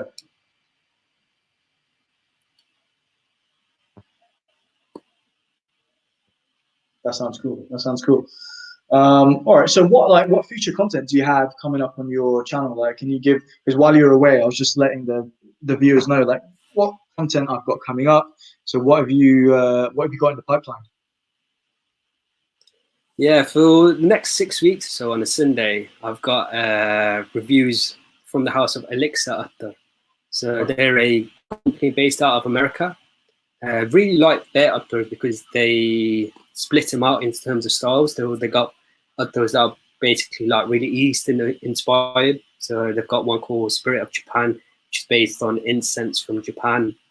Spirit of Persia, which is based on like spices from Persia. And they've got really like French style utters as well in oil form. So they got like chypres and fougere style utters, which are really, really nice. So I've got a lot of reviews from Elixir Utter coming up. Yeah. And I'm going to review quite a few from Arij Lidori, a lot of stuff from Mellifluence and Sultan Pasha. Then I need to start reviewing a little bit more of my designer fragrances. So Lolita Lampica Umasculan, there's going to be a review of that. Body Chorus. I think there's going to be more reviews than like top 10s for me, but I need to make a few top 5 lists. So there's going to be top 5 places to buy oud. Then another video, top 5 places where you can buy utters. And then I'm going to do like a starting lineup of ouds and utters as well. So an utter which would be like your signature fragrance, one for date, one for work, stuff like that. Cool. That's really good. You know, like a lot of people on fragrance reviewers, you know, churning out top 10s, and I've done some list videos, but I've tried hopefully to make them interesting. And that's what you've done, or you're going to be doing, is a really interesting, like, sort of twist on a top list. I like that. Yeah, looking forward to that. Yeah. Cool. I'm looking forward to your video. Is it tomorrow that you're doing the sense of the week? Yeah, so I was just saying earlier. So just oud, isn't it? Yeah, exactly. So tomorrow I've got a sense of the week video. So I've just been wearing, you know, just like oud basically all week. And it was funny because I decided I was going to wear oud fragrances, and then I didn't realize that the weather was going to be really warm, like what we've had this week. Yeah. So I've been working outside on the balcony, but I've got all these oud fragrances on me, just like blasting my skin. But sometimes, like some of the times when I wore them, actually they didn't perform in the way that I thought they would in the heat, which was kind of interesting. Okay. Yeah, and how did they perform? Like worse or better, or? They felt softer almost. There was something that the heat had just done something to them. Like I was expecting the heat to hit me and it to be projecting all over the place, but sometimes on some occasions, it kind of like softened it all out, which was kind of interesting. And it made me think of people who are in like Middle East or, you know, Gulf part of the world. You know, they're wearing a lot of these fragrances, and maybe actually it doesn't come across as like crazy skanky. It's actually different in the heat. I don't know. Yeah, cool. Yeah, like you said, in that region of the world, they love their oud, and it's very, very hot there. So yeah. So you mentioned one thing that you mentioned earlier was like doing top lists and all that, and one thing that came into my mind is, do you feel like you have to do top lists, because obviously those are the ones that get the most views on YouTube, and there will be some channels who are basically like dedicated to top lists, and other people who like completely reject that. What are your like? Where do you stand on that? I think there needs to be a balance. So as a viewer, I like to watch some top 10s, but then I also like to view reviews as well. So it depends on what sort of mood I'm in. If I'm in the mood to buy a fragrance or discover a new fragrance, I like to watch a review. But if I'm just watching a review casually just for entertainment, then I like to watch a top 10. Because I find in top 10s you're able to discover new fragrances as well. Yeah, it's true. In top 10s, I think you can't really go into as much detail as you want, as you can in a full-blown review. But top 10s, I find a little bit more easier to do a video on personally compared to like a full review. Yeah. That's fair enough. How about you? Do you enjoy doing top 10s? Yeah, you know, I did a few recently, and I like doing them, but I don't think it's something that I would want to do all the time. You know, I kind of feel like, as you said, you want to find that balance. You know, on one hand, you know that these types of videos are going to be really, really useful, but then once you do a few, I feel like the number of fragrances that there are out there to talk about, kind of, you know, you're limited. So it becomes very repetitive. repetitive and a lot of recycling, which I never want to do. Like I recently did this video that came out yesterday, like top 10, not top 10, but 10 of the best niche fragrances. And I got a question from one of the reviewers saying, there's no Roger Parfum fragrances in the list. And that was simply because I've been talking about Roger fragrances a lot over the past few weeks or few months. So I didn't want to be repetitive. So that was for me,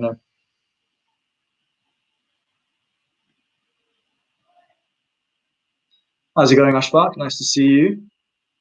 Ashfaq is somebody who's really knowledgeable about ouds. Maybe should even start a channel, I think so as well, yeah. So I've actually watched, read a lot of his reviews on fragrance groups that he's on. So he's on the Sultan Pasha group as well. So yeah, he's very knowledgeable. He's got an Instagram channel as well. So, yeah. Oh, really? Yeah. He's got an Instagram. He does like written reviews. Yeah. Adil Akhtar. I don't know who that is. I'm going to search. I don't know who that is actually. Yeah, I might have to search for who that is.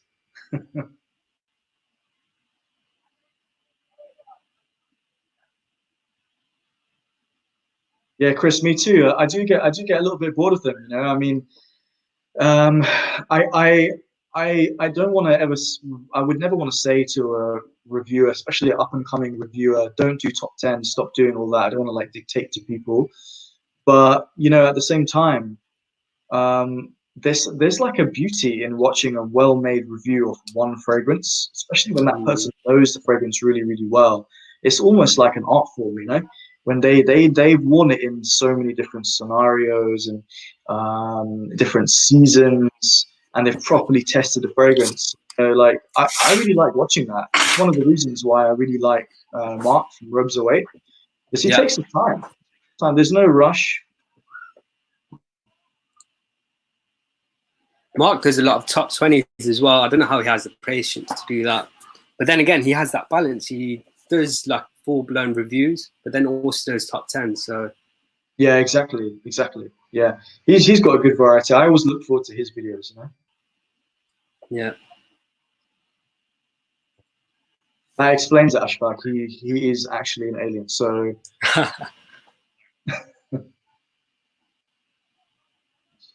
I know Ashfaq's a big fan of Mellifluence as well. I'm gonna have to search for him on Instagram because I always see Ashfaq pop up in Persuase's live streams, and he's always got something interesting to say. So I have to do a little search. I don't know if I'll be able to find him. What's your Ashfaq? What's your Instagram handle? How do I find you? I think it's just Ashfaq. An oud addict. Yeah, I think I've got him actually. Give him a follow. How do you find it on Instagram then, in terms of people who are enthusiastic about fragrances? Do you feel like there's a difference between people's attitudes towards fragrances on Insta versus YouTube? I think on Instagram you can choose pretty much who you want to follow. On YouTube you get a lot of recommendations from guys. So I only really follow like the guys that are into ouds and oils. Yeah. So I quite like just following them just to find out new ouds and others that I should find out about, try out. How about you? You've noticed any difference? I feel like there's a lot of people on Instagram who are really, really knowledgeable about fragrances. And I feel like they would probably have a lot to say on YouTube if they can face being in front of the camera. Because sometimes I read some really excellent reviews, and obviously YouTube is different. Instagram, you can be very creative with the visuals and like the photography side of things. So I see why people want to focus on that. But there seems to be, I don't know if this comes across as like rude or condescending, but I feel like there's a greater sort of intelligence on Instagram and then a better attitude towards fragrances. Whereas I feel like on YouTube, there's a lot of like dumbing down. It's just something I've noticed. I don't know if anybody else in the chat agrees or what.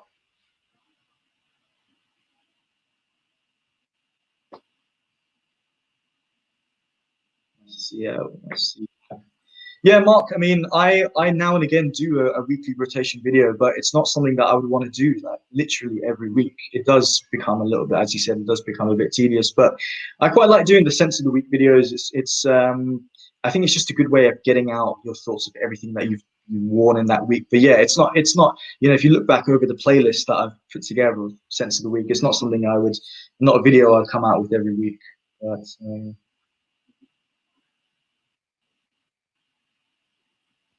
there's one guy I was trying to get back into reviewing. I didn't like pester him too much, but you know Greg, right? Obviously, Greggy boy. Yep, Greggy boy. I was messaging him a while ago, and he has this video, like basically top 10 classics, you know, like old school fragrances. And I was saying to him, like, I really want to see another, you know, the next version of this video. And he told me he's working on it, but I don't know if he's actually going to come out with that. I think I'm not quite sure what he's up to. He was one of the guys I used to watch a lot before I was a reviewer. So I bought quite a few fragrances on the back of his recommendations. He was one of my favorite reviewers back in the day. Greg, for me, was one of the guys who made a top 10 list really interesting, because that's pretty much what he does. He does a lot of list videos, which is totally cool. You don't have to review fragrances, but when he does a top 10, he actually talks about the fragrance in a really interesting way, and you can tell that he's taking his time with it. So I kind of miss him, but you know, we were talking about UK reviewers earlier. He's one of them. You know, he's definitely up there. Yeah. Who was the first UK reviewer? I think, was it you who was one of the first people to review from the UK?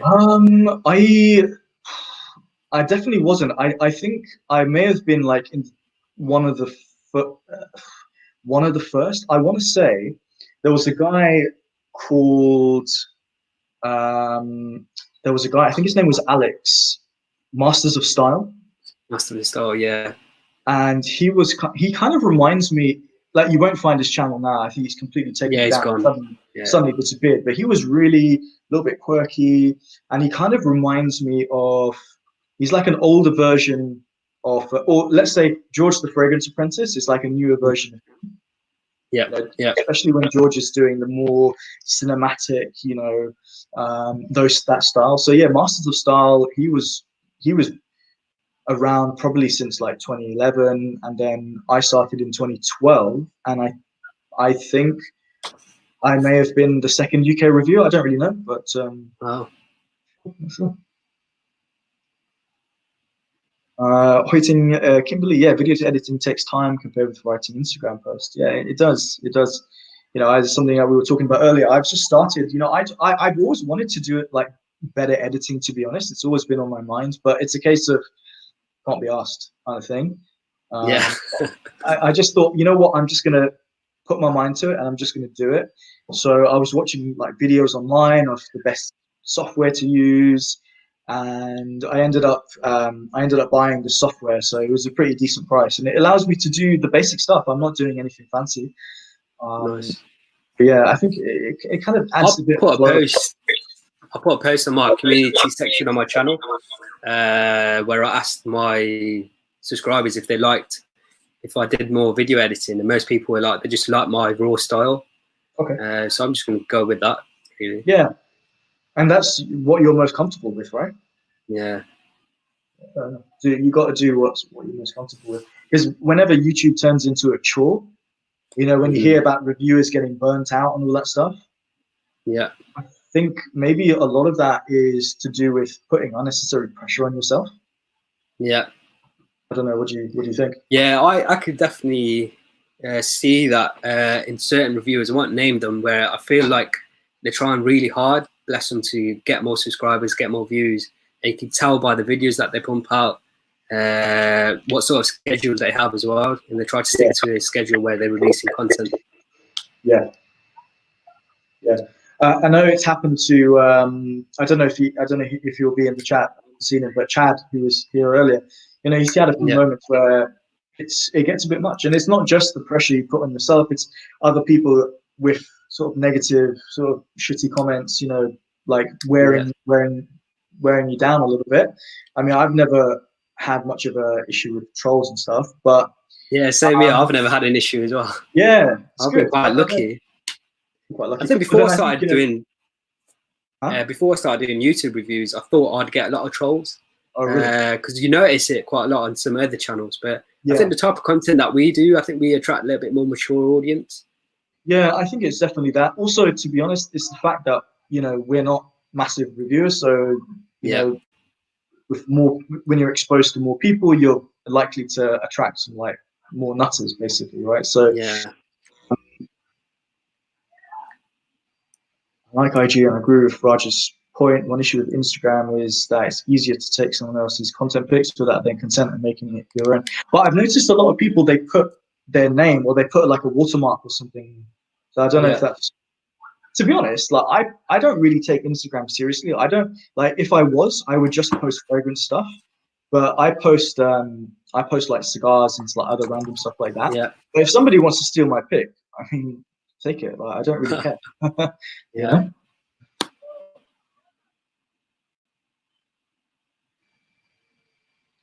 This is one guy who I haven't seen in a while. I might have to message him actually. Lucid Sense, Ed. I think so. Is he? Let me search him on YouTube. Yeah, UK guy. Based in Cambridge, I want to say.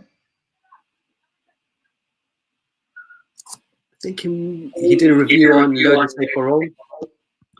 He did a lot. He's done a lot of stuff. Like he reviews, like he likes his Joe Malones, he likes his ex Idolos, he likes Mal Penhaligans.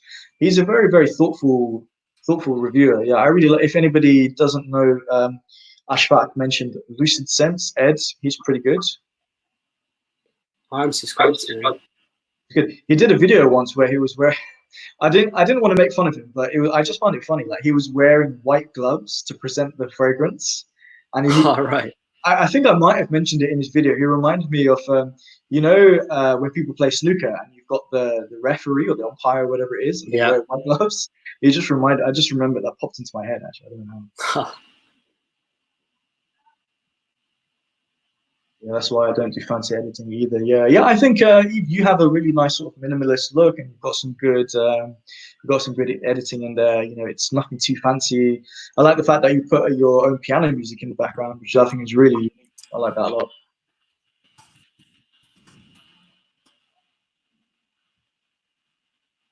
Yeah, thanks, Chris. Yeah, thanks. I think that's important. But the problem with YouTube, I feel that it's people would come here people come to YouTube for that recognition. And how many reviewers out there are reviewing because they just love fragrance, so they want to talk about it? How many others are out there because they want their name to be out there? And I think there are quite a few people who want their name to be known more than the fragrance. And I think it's pretty easy to find that out, actually. Yeah, I guess with that, you're going to get more people on YouTube compared to Instagram. Yeah. So that's why maybe we see a different style of reviewers on Instagram compared to YouTube. For sure. Another theme that I've noticed a lot in YouTube reviewers is that people are bringing out like their own fragrances. I think that's really cool. Will we ever see something like that from yourself, Raj? Oda Raj, maybe. Nah, I kind of like being on the outside looking in, Yeah. Like, I feel like it might take some of the fun away, to be honest. Yeah. Because when you're like heavily influenced, when you're heavily involved in the industry, and each day you're dedicating your life to putting out the fragrance, the enjoyment of what ultimately is the final product, the fragrance, maybe diminishes slightly. It just turns into, I really respect people who do their own thing, whether it be Jeremy Fragrance and the way he's done it, whether it's Mr. Oz or Peter, Kerosene. I feel like Mr. Smelly has done, he did a Kickstarter campaign. That all takes a lot of effort and some risk, in some cases more risk than others. I mean, Peter, he put his life savings into that brand. Yeah. So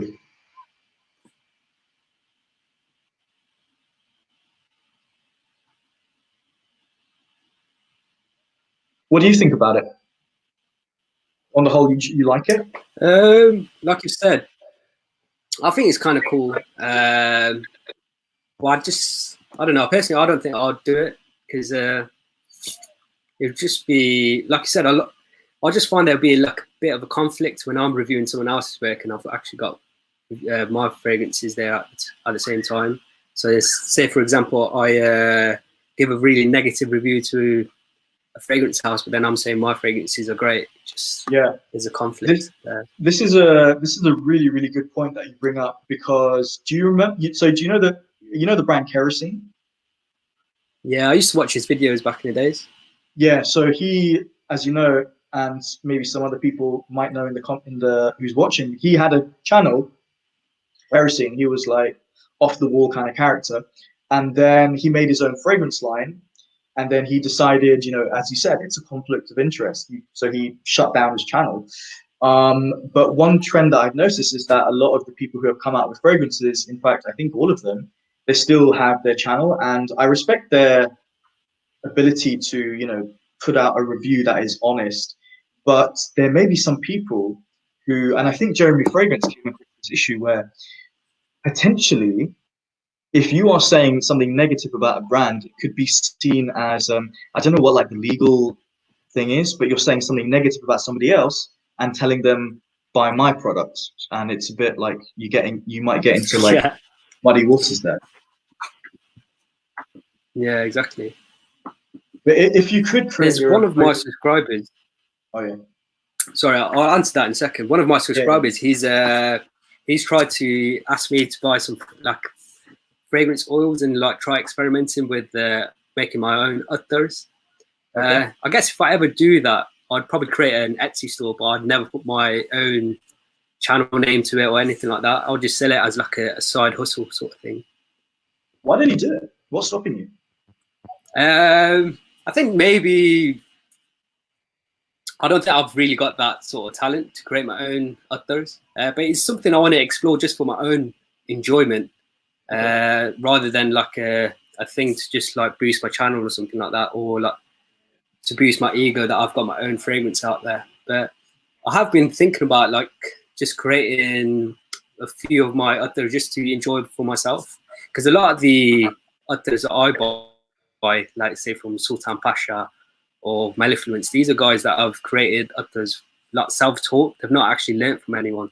So I just think it's kind of cool to learn to create others. So I might do that just for my own benefit. And if I ever do sell them, I'd never market them or promote them through my channel. I just think I'll create a Etsy store which hasn't got my name attached to it. Yeah, I mean, even if you feel like you don't have the actual like creative ability or the technical ability, maybe like you could work with basically a perfumer or somebody behind the brand of Mellifluence, and just say to them, "This is what I want to create." Essentially, like a bespoke fragrance, a bespoke. Yeah, I've actually thought about this quite a lot. So Mellifluence and another other maker called I think Rising Phoenix Perfumery, they have a service where they can make a bespoke fragrance or bespoke other for you. Yeah. So maybe I'll give them like a brief of what I want, and then once they do create it, like sell it through like an Etsy store, or they could sell it through their store or something like that. So them creating a perfume based on my brief. I have thought about it in the past. I think if I did make an other, it would be based on like past memories. So that's a big thing with my reviews. I based a lot of reviews on like childhood memories and stuff like that. So my others will be based on like childhood memories. That's cool. What, any specific one, or like just a collection of memories? So my family, where that was based in India, the cast is basically barbers. So my granddad, he was a barber. My great granddad, he was a barber. So it'd be a other that's based on like a barbershop sort of vibe. So that would be cool. One of them. One of them will be based on my grandma used to have this tobacco thing called snuff. I'm not sure if you've heard of it. So it'd be an other based on like a powdered tobacco sort of vibe. So that'll be one. Then there'll be like stuff around holidays to India. So the smell of just walking on a really dry, earthy soil and just like nice spices and stuff like that. That sounds cool. I'd So buy there'll it. be like very, yeah, cool. Cheers, Raj. You got a customer already. I'll give you a positive review as well. So. Brilliant, Raj. So yeah, there'll be like really conceptual stuff others, and I think I'd create them not for like a commercial reason, because I've already got a job, so I don't need the money. But there will just be something cool to do, I think. Cool. I like that. You know, I like that the idea of like basing it off, you know, memories. And you know, this is interesting that you mentioned that, because I was having a FaceTime call with my parents, and it was a kind of an idea that I had in my mind of working with a perfumer, essentially creating something bespoke. And there are so many brands you can work with, like, you know, which will cost you like 4 figures to create your own fragrance. I don't know if I'll actually eventually do something like that, but I wanted to create a fragrance again, like you were saying, based on childhood, but specifically in the when I used to live with my parents, and I was thinking of what would go into the fragrance, and actually would it all work together.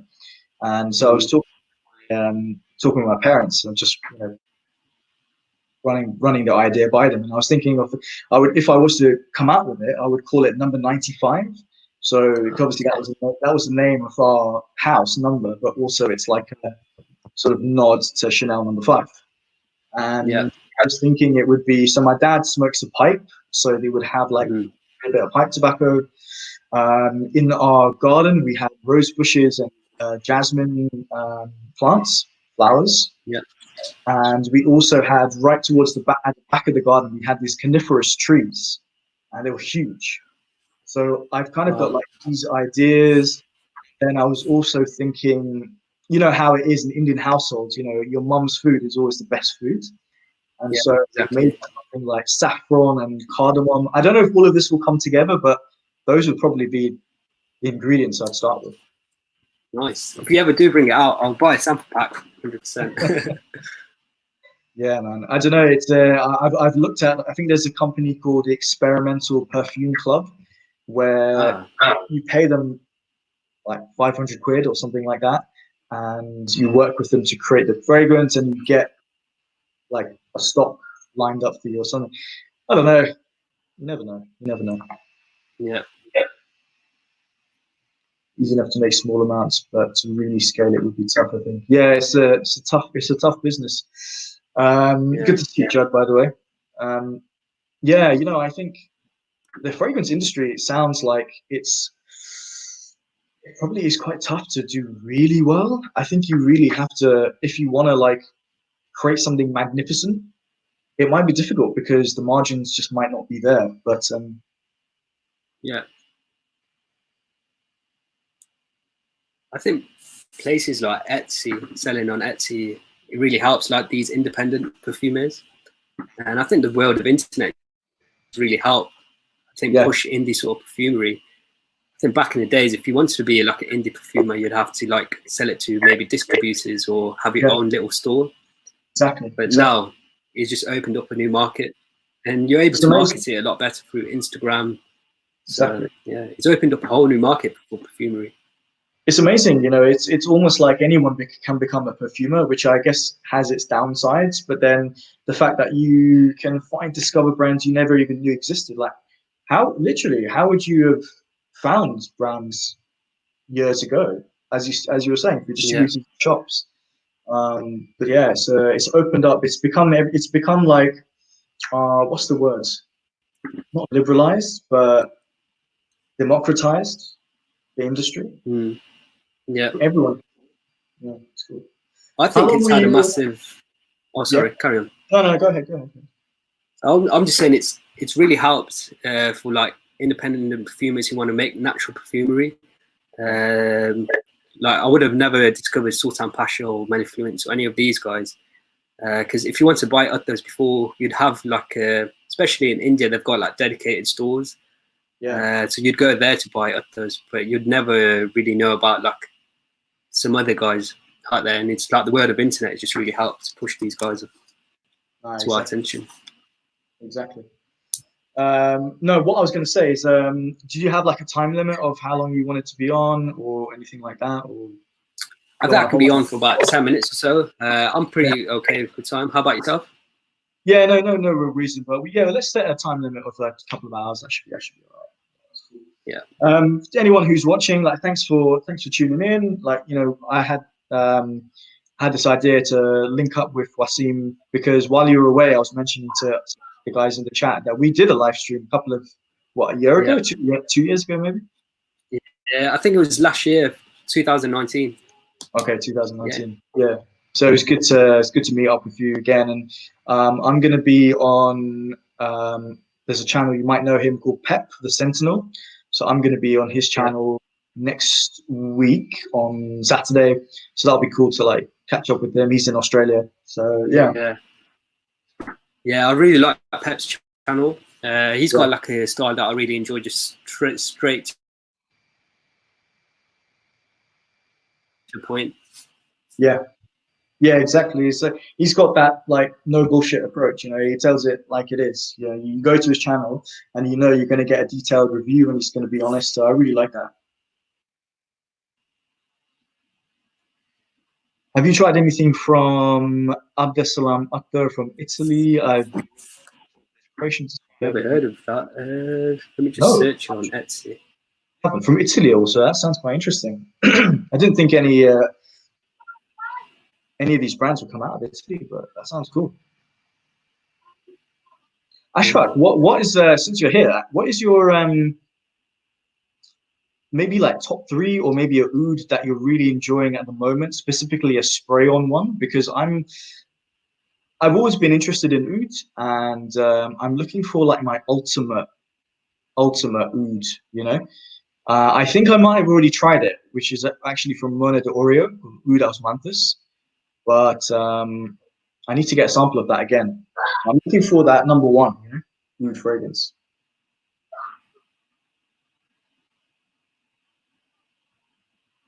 Cheers, Chris. Wow, you already have customers, hey? Lined up. Excellent. Cool. So what have you got planned then? So in terms of you being at home and stuff, how's it for you in terms of like work and like the whole lockdown process? Are you getting to go out much, or how are you finding it? Now it's been a few months. I feel like I'm missing going to the gym. So I go to the gym quite a lot. I miss getting a haircut. I've been getting haircuts from my brother. So that's good. Oh, cheers. I'll tell him that. So yeah, I miss getting a haircut, miss going to the gym. Working from home has its benefits, but I miss interacting with people at work as well. But I think I'm one of the lucky ones where I can work from home. A lot of people have been like furloughed or even let go. So yeah. How about yourself? Yeah, it's been, at first when I was working from home, I was like, this is great because I don't have to do it's not that I have a huge commute into work, but it probably on average takes about an hour and 15 minutes. And I have to change on 3 different lines. So if there's some issue on one line, you know, that can affect a lot of others around it. And so, yeah, the commute can get to you sometimes. And I'm actually really enjoying the fact that I can wake up, I can sort of leisurely have my breakfast or just do some like house chores quickly, some admin, or just catch up on some YouTube videos actually in the morning. And then just start work. So I'd actually in the future quite like to maybe work from home maybe once, twice a month, something like that. But then it got to the stage where, I miss the human interaction because we've got some, where I work, in my room where I work, there's 3 or 4 other girls. So the banter is always quite good, actually, surprisingly. And it's good. I do miss that. It's funny actually because in my workplace, I mentioned earlier that the girl who worked with me, she quite likes Tom Ford Black Orchid, Baccarat Rouge. There's a scent from Alaya, and then there's another girl who quite likes Portrait of a Lady from Frederick Malle. And she really likes like vetiver fragrances. And the other girl who sits in the same room, she's quite into her oils and she likes Montale. So Oh wow, it's got nothing to do with me. I didn't. that's Even cool that she likes vetiver-based fragrances. I think vetiver is one note which I think is really masculine. That's exactly what I think. But Hmm. sometimes she likes wearing, people can wear what they like. But yeah, Yeah, true. Yeah, I think fragrances, as you know anyway, it's like unisex, but vetiver is one note which I think is really masculine. Yeah. I'm not sure what other notes are really feminine, because I find roses quite unisex. I think Western audiences find roses more feminine leaning. If you go to the Middle East, a lot of guys will be wearing the rose. That's really, I find that really interesting actually, like how the culture is different around the world. Yeah. And literally it can be opposite ends of the scale. Some people think, yeah, I'm totally wearing this. Other people are like, nope, this is Yeah, exactly. feminine only. But yeah, I'd actually really quite like to go. I was thinking of, I just need to I want to find someone to go with, but if I can't, I think I might do it on my own. And I really want to go to, I don't know if you've been to Oman. I haven't, no. I'd love to go and maybe just get my hands on some Omani frankincense. I don't know how easy it is to get like authentic stuff out there. There's quite a lot of sellers that sell Omani frankincense, especially on Etsy. Omani frankincense is meant to be the best one, from what I've been told. Yeah, the green Hojari version. Have you ever like bought some and then burnt it in an incense stick or in any other form? So when I was younger, when I was about 9, 10, when I was at mosque, my mosque teacher used to tell me to burn it in the mosque. So I had that responsibility. So I've always loved frankincense. Nice. But my house, I've never actually burnt any frankincense before. But it's something I do want to do. How about yourself? Yeah, like I've got a few incense sticks. They're they're actually from India. And I mean, like I bought them from Holland and Barrett. It's not like I had to like go to some place. But they're all in like language you call it a agabarti. Agabarti, yeah. So these aren't the cones, but these are literally the sticks. Yep. And I've got a vetiver one. I've got frankincense one, which is amazing. And I've got there was a sandalwood one, which was really, really nice. But I've been looking to get into more incense sticks. Like there are some with actually like with oud in them. I don't know if you've tried them. That's cool. No, I've not tried them before. But again, that's something where the internet's really helping these sort of these indie creators to create like these agabartis, and then they can sell them all over the world. Yeah, yeah. I might have to look into that actually. I kind of like the idea, especially now that we're having better weather. Now, what I've been doing is I've been keeping the balcony doors, two of these, one door and one window open slightly, burning the incense in the kitchen. And I just, I don't want the whole flat to smell of like smoke. Yeah. But I've really enjoyed that. It puts me in a nice frame of mind when I'm working. Yeah, that's cool. Unfortunately, I don't have too many spray format oud perfumes apart from Arish and Dory, I guess. But those are limited editions, and the price people are asking for on eBay are really bad. Yeah. With that qualification, I like. Okay, Exidola number 33. Yeah, I really want to get my nose on that actually. Tea Habanero. Oh, I've got a sample of Tea Habanero. Have you tried Rania J? Oud Assam. Oud Assam. I've got it. I think I've worn it once, but I've not tried it again. It's really skanky oud from what I can remember from memory. It is a little bit, but actually it calms down quite a bit. What is it? I've noticed. Yeah, I need to test it properly. I've only done like one spray on the top of my hand, but cool. Yeah, I really enjoyed that. I watched Opus 11. Man, how many opuses are there nowadays? I can't even keep up. That's one line. I think that's they just named it terribly. I just don't know where to start. Yeah. Any fragrance that is named after a number, I literally I cannot remember. Yeah. I think Clive Christian, I really struggle with them as well. I know you're a big fan of one of them, like Clive Christian. Yeah, I really like C for Men. X for Men is pretty good, but they're pricey, Yeah.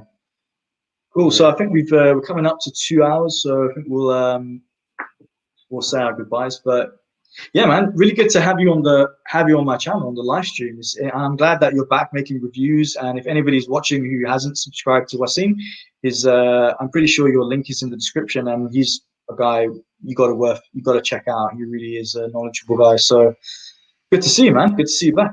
Cheers. Thank you for having me. I've had fun. Hopefully we do more of these in the future. I know we did one last year. So let's do maybe one on my channel next time. That'd be cool. Yeah, definitely. I'll definitely be up for that, for sure. Cool. Well, yeah. Let's. I don't know if I've seen missing any comments. I missed the part about the musk you were talking about earlier. Any sweet musk? Quickly before we go, any sweet musks?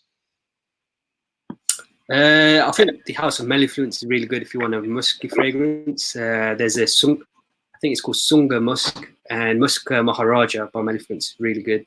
And then there's Russian Musk, I think is really popular as well from Origin Adori. Okay.